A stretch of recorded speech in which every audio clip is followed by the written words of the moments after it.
Yeah. Ladies and gentlemen, welcome to A Tea with Li. 女士们、先生们，欢迎来到李世锋茶谈录。Today, with great honor and pleasure, we will have Lene from Norway to share with us her life story about dance, yoga, and Tai Chi. Lene has been training yoga and dancing for all her life, 30 or 40 years, I guess, around. And she started training Tai Chi with me about 2.5 years, almost every single day, include Christmas in the Western world and Lunar New Year in the Eastern world. So we both are passionate on training, on the way to find a proper path for our life. So now, Lene, the stage is yours. Please share with us how and why do you choose dance and yoga as your previous profession and now Tai Chi? Well, I was very young when I started dancing. I was 10 years old and I went with a friend to a dance school, and from the first minute I knew that I'm going to do these things for the rest of my life. You know, it was a very strong calling, I think, as a child to move. And I was from a very small island in Norway. You know, it was not really possible to get anywhere, but I kept training, and there were some good teachers actually in the island, some good teachers. So I managed to get to a dance school in London. After auditioning, I moved to London. It was very hard. It was one of the top dance schools in the world, and the training was very hard, including a lot of injuries, a lot of mental stress. The dance world is very hard training. I see it in the martial arts, the similarity of the discipline in the training, especially in the classical ballets and contemporary ballets. It's very hard. And after that, I danced for a few years, but I realized I was not really that kind of artist. I had to kind of come back to myself and say, okay, I don't really belong in the stage as such, because I like to dance, but I didn't like the stress of performing, if you know what I mean. So when I went back home to Norway, we started with a friend, we started a dance school.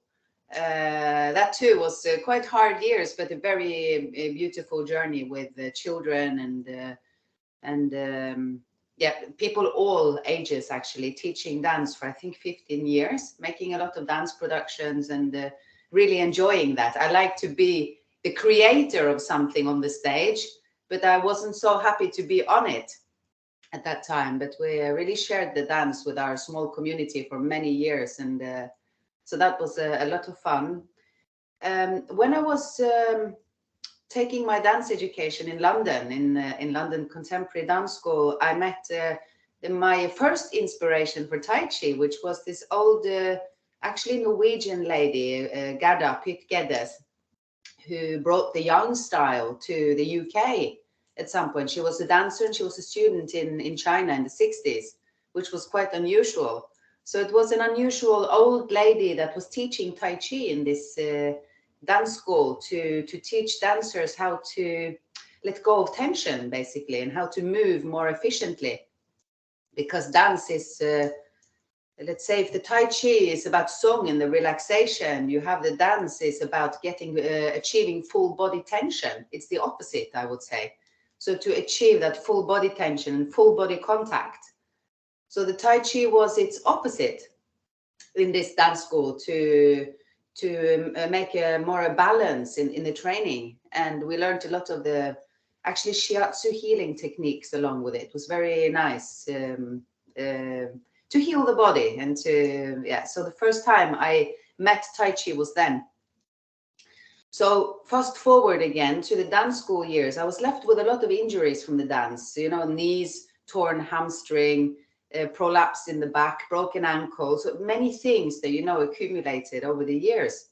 And I thought I needed to find a Tai Chi teacher again, you know, at this point. And I was looking for it and there was nothing.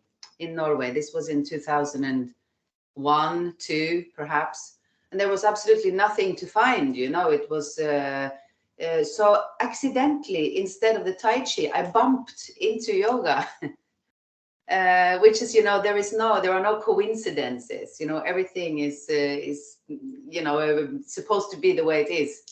So I bumped into yoga, and I started doing it, started training it, and realized immediately that this is a great healer for my injuries. Basically, to open all the ligaments again, to strengthen it. Very systematic training with yoga really healed the worst of the injuries.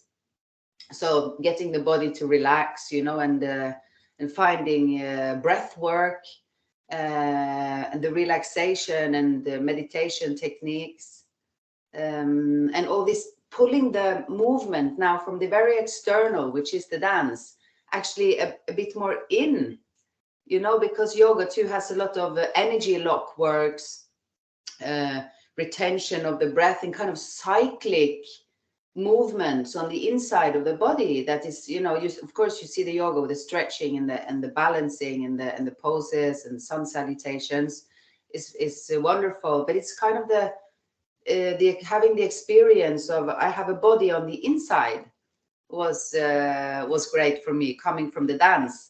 You know, kind of relaxing the external part a little bit and coming in. And it was very profound practice, you know, the healing of the yoga. And I think I needed that at that time, you know, to have this landing strip for dance. You know, the airplane needs to come down somewhere, you know, and then check the parts. And so I did the yoga and did the 2 yoga educations, and started sharing also with the other people. I had a yoga school until COVID appeared. So, but I was teaching a lot of yoga, especially to groups of people with injuries or stress symptoms. You know, and normally it's what you have given to yourself, you can give to the others. So, yeah, you saw the healing, you know, on the other people as well is great with the yoga.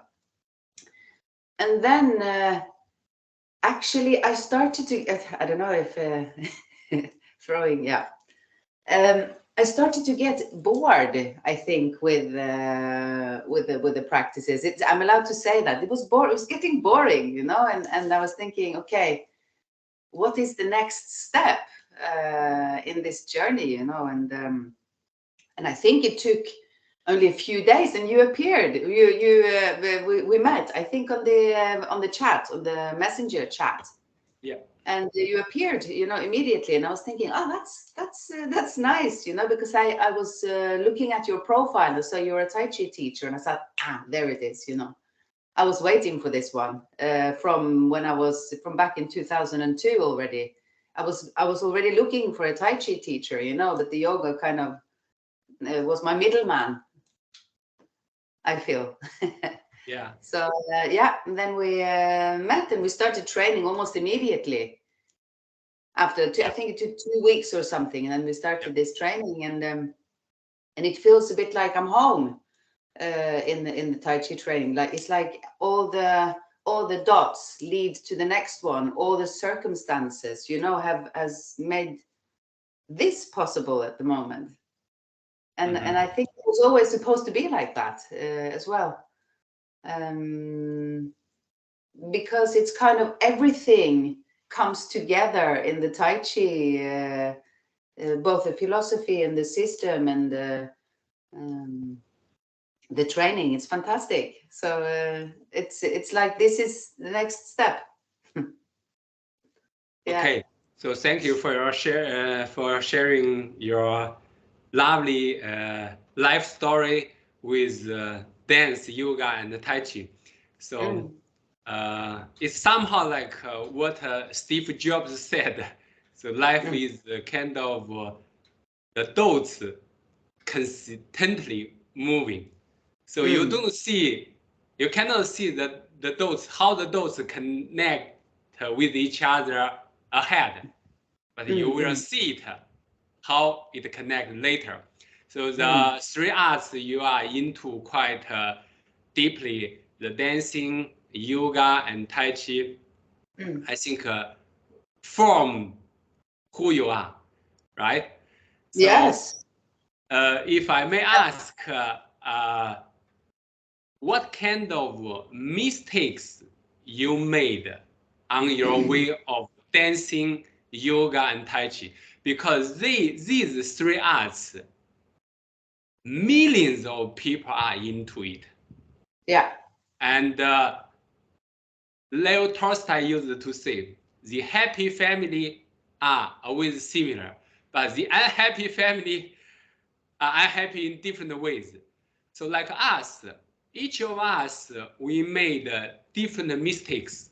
And sometimes when the mistakes made, it definitely injured us. But most of us, some mistakes we can avoid. We don't need to suffer that injury. As you mentioned, you had a lot of injury. I had injury on my basketball training as well. So, and by training, let's say Tai Chi, the martial arts, it helped me to rebuild my knee and the other parts of my body. So what kind of mistake specifically you made on the way of training these three arts, let's say? I could write a book probably about if I'm going to go through the mistakes, you know, on this path of training. But actually, if I'm going to be really honest and straight to the point, it's giving up at times, you know, and having to catch the practice again. But of course, maybe that is a natural part as well, you know, when things get hard. Let's say both the dancing and the yoga and this, I have lost the practice for a while because I was like, oh, I cannot do this anymore, you know, not for long, but actually losing myself and losing the practice is the hardest part, I think, of the mistakes. I don't know if they can be avoided. I think it's normal for most people to fall out of things and to have to, you know, come back.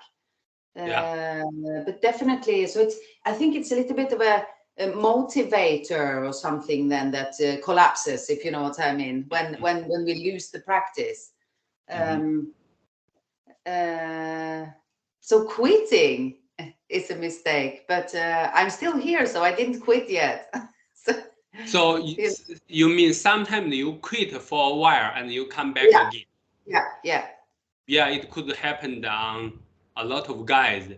I quit for a while in learning English, you know, because I felt that I'm not capable of practicing English well. So I quit for a while, I pick it up again. I quit for 2 weeks, I pick up it again, and then you know, working on it. But this 2 weeks of quitting pulled me maybe 2 months back. Yeah, exactly. Growing up. Exactly. This is what I mean. Because my teachers used to say, if you take 1 day off, if you are training really intensely, I'm not saying if you're training just for, you know, normal health, but really to train. They used to say that if you take 1 day off, you know, you're going to need a week to come back into the and then if you take a week off, it's going to take you a month. If you take a month off, it's going to take you a year, and if you take a year off, you will never come back. Exactly. So I think I felt this. For this part in let's say Kung Fu training or especially Tai Chi training, we have a word like say in Chinese it's called 1天不训练你自己知道，2天不训练你的师傅知道，3天不训练每个人都知道 which means for 1 day without training, you know you didn't train. For 2 days without training, your master knows. For 3 days without training, everybody knows. So, exactly. So it's the same. And okay, so now, as you mentioned, these 3 arts, dancing, yoga, and Tai Chi. If you use one short words to describe what does mean to you? What does dance mean to you? And then yoga and Tai Chi. You know, I created a name at some point for my school, which is conscious movement, because to me this is all a conscious movement. You know, whether it's dance, yoga, Tai Chi, opera, for that matter. You know, it's all is a conscious movement, and then it's exploring, you know, more deeply the fact that we are the conscious movement. So these arts, these physical arts, I mean, there's many ways to roam, but to me, these physical arts is a way of exploring the conscious movement. So it is conscious movement. Will describe all of them, I think, for me. What is the difference between each other? Okay, so the conscious movement is, as we shared, is the universalness of these three arts. Yeah. But what is the personality, the uniqueness of these three arts? Three arts. I say the dance is, I'm sure a lot of people are going to agree, but for me, the dance is a very emotional expression. It's, you know, this, if we talk about the mind and the emotions and the Qi, for example, I will say that the dance is this artistic, emotional expression. You know, it's a lot of drama in it. So it comes from that place of art. You know, the pain of life and the art, you know, is expressed in dance. Yeah. The yoga is for me a neutral zone. It's a neutral place where you recharge the body, where you heal the energies of the body and so it's, for me, it's a healer. You know, it's even though here as well people will argue, because the point of yoga was meditation. So really it was all about calming the mind and all this. So yoga has become a neutral zone for me. The art of it's being a neutral zone. Yeah, zone. It's a neutral space, if you know what I mean. It's a place of not really plus and minus anymore, but more a neutral workspace where you just reset the body and the mind. And the Tai Chi is, let's say, the link between the Tai Chi and the yoga for me would be the prana or the Qi aspect of it, you know, because you work with that in yoga as well. But that's really up and forward somewhere, you know, with the Tai Chi, because I'm exploring this still, you know. I know nothing, if you know what I mean. I know from before how to move and how to integrate breath and movement and these things, but when it comes to the Tai Chi, it's still so I'm humble in my talking there, because I know nothing yet. But what I know is extremely interesting and yeah. So the Tai Chi is, Go ahead. Yeah, it's still the mystery of my life, you know. It's the workspace at the moment. So yeah. I remember that you used to tell me that, but I like what you are saying is about dancing. So dancing, you put a lot of your emotion into it to express yourself, or to express this dancing routine like a drama, like a Shakespeare drama. It's great because with dancing, you must to express your emotion. But on the other hand, maybe for the Tai Chi, we must kick out all the emotion away. There is no any single emotion with it. You must act the moment you should act. There is no time to be emotional and no time to feel your emotion, because otherwise you will win or you will go home. Right? Exactly. Yeah. Exactly. And also that. Yeah, so they are very different.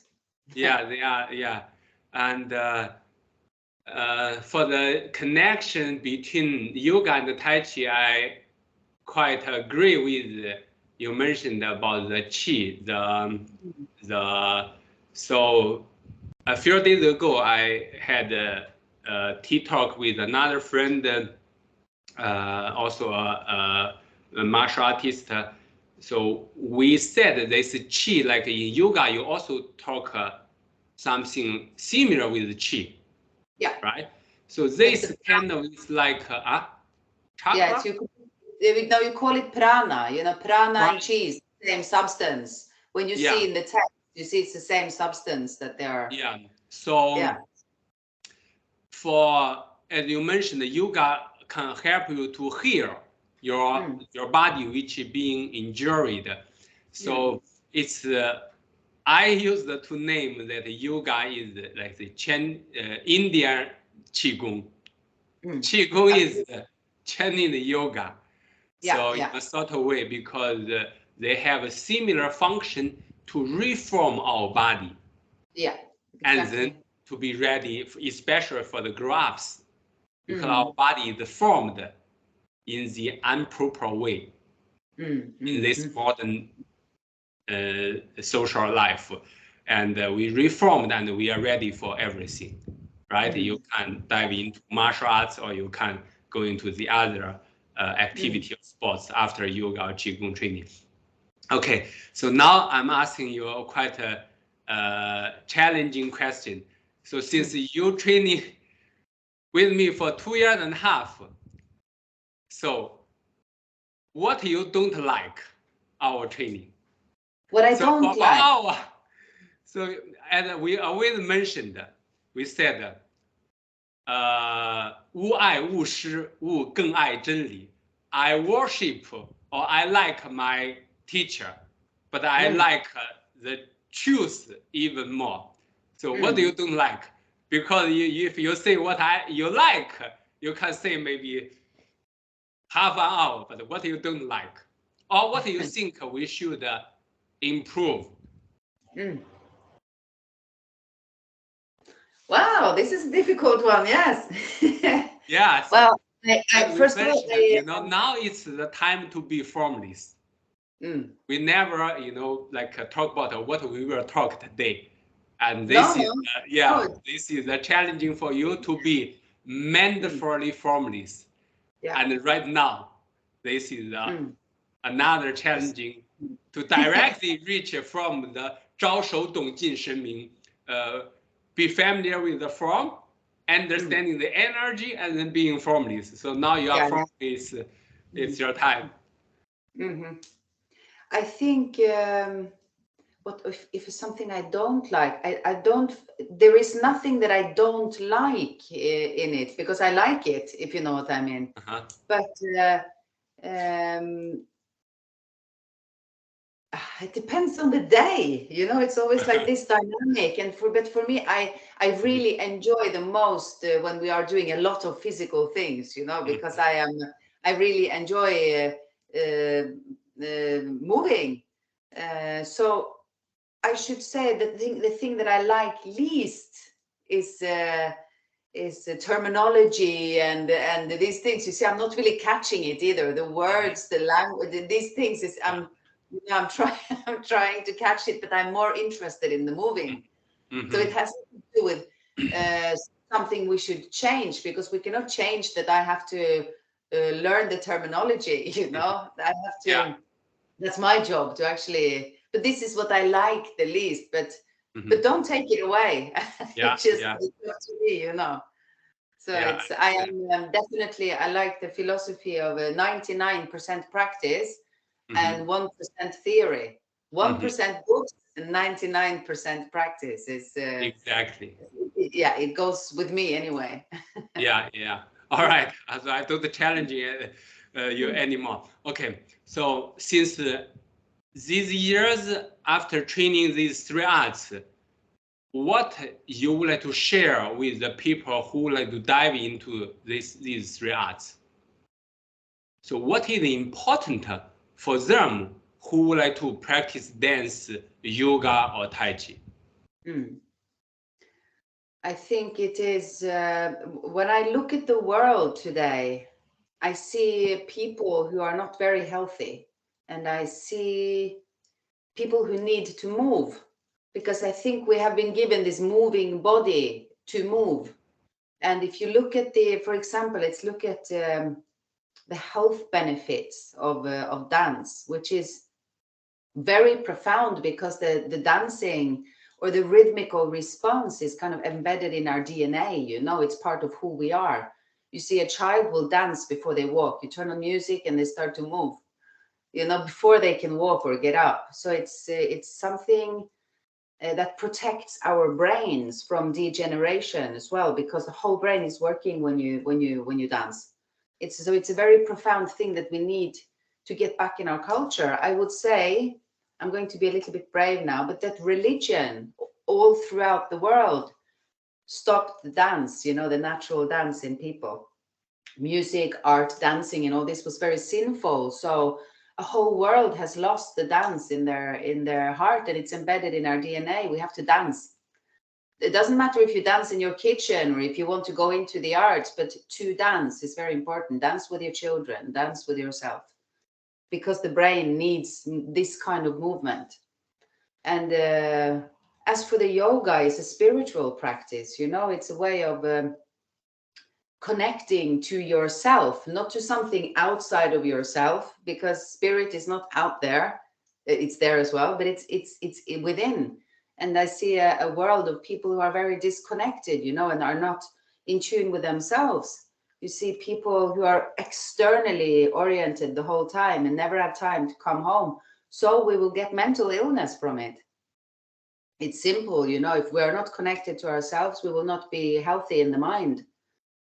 And as for the Tai Chi and the let's say the warrior arts, it's absolutely fantastic to find the power in your body. You know, for me, it's helping to find even though it's soft principles, it's helping you to find a different source of willpower and strength actually within. So I think for people, you need to express yourself through the dance. It's part of who we are, and we need the spiritual, internal, meditative or breathwork oriented arts to come back to ourselves. And we need the martial arts because the humanity needs to find the warrior within, I think, to start to reshape ourselves. We need to find that warrior. Yeah, I think it is strongly connected with your background. The Viking warrior is quite brave, and you have to be. In Norway, now it's how much degree it is, how cold it is right now. Yeah, it can be very, right here today, we are not only -4, -5. But if you travel to the north, you know, you're going to come down to -30. So it's in Norway in general, the whole year is cold. You know, it's not like, oh, half of the year is really nice and warm. Most of Norway is cold almost all the year. So of course, we didn't have lions and tigers in this, but we had weather, you know, very cold, harsh elements to live in. So it made them strong. Of course, if you don't strong, you cannot survive. No, yeah. So this is it. So the last question is, what drives you to practice with me every single day? You know, maybe sometimes you are sick, you know, you feeling, I don't really have mood to practice.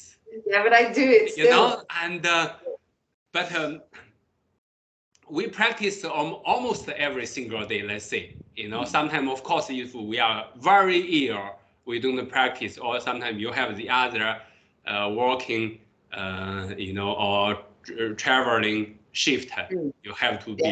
But what drives you to practice every day? Not only with me and also your personal training. Yeah, I think through, first of all, I am incredibly interested, you know, in exploring these arts. And I was thinking the other day, I was doing a lot of practice, and I was thinking, am I doing too much practice? I was thinking, am I not living enough? And I'm you know, not, because I can practice, I think easily 3 to 6 hours a day. Can go to different practices, at least 3.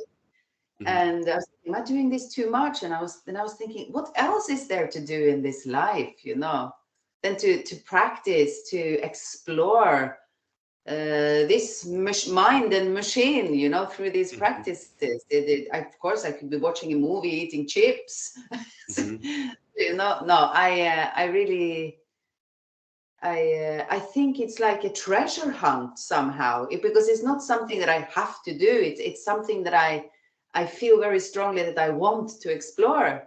So it's hard to explain, but it's like I say, 10 wild horses cannot stop me. You know, I'm going to do this. I'm going to do this, walk the whole thing. Basically, that's it. Okay, cool. Yeah. So in the end, I would like to say also thank you for your persistence of training. Somehow it inspired me as well to keep working out, to keep training every day. You know, like you have a friend whom is you know, like the example, you know, of you to catch up with. And also you mentioned that the dancing is our body and mind need to dance. Yes. Through dancing, it may kick out the depression away. You know, now so many people are getting depressed. You know, and the second is by yoga we will meditate and balance our body and mind, or breathing as well. And then beyond this to you know, to show who we are in dance, to rebalance our body and mind through yoga, and then be formless in Tai Chi. Yes. Leading us maximally showing who we really are for ourselves, and also for no matter how tough moment and how great enjoyable moment the life bring us. And I am grateful and enjoyable to accompany with you to explore the beautiful life and the world, and no matter how tough it could be. Yes. And once again, in the end, also Lene is a great musician. So you make music, lyrics, and sound by yourself. So for any of you guys who would like to try classical dance, I mean, you practice Hatha yoga mostly, right? Yes, Hatha yoga is yes. the fundamental one. Yeah, Hatha yoga. So for any of you guys who like to practice classical dance, ballet, for example, and also Hatha yoga, and then training with me every single day for about 2.5 years. So she can also share with you Tai Chi, and also if you need record some music, welcome to contact her and to catch up. If you can find some resonation, I believe so very much. And I will put Lene's link and the contacts below for you guys to reach her up. So once again, thank you, Lene, and for joining in Tea with Li. And I'm looking forward to practice with you maybe tomorrow, even on Saturday. Okay? Yes. Right. Yes. Okay. Thank you very much for having me. Yeah, pleasure. Bye-bye. Bye.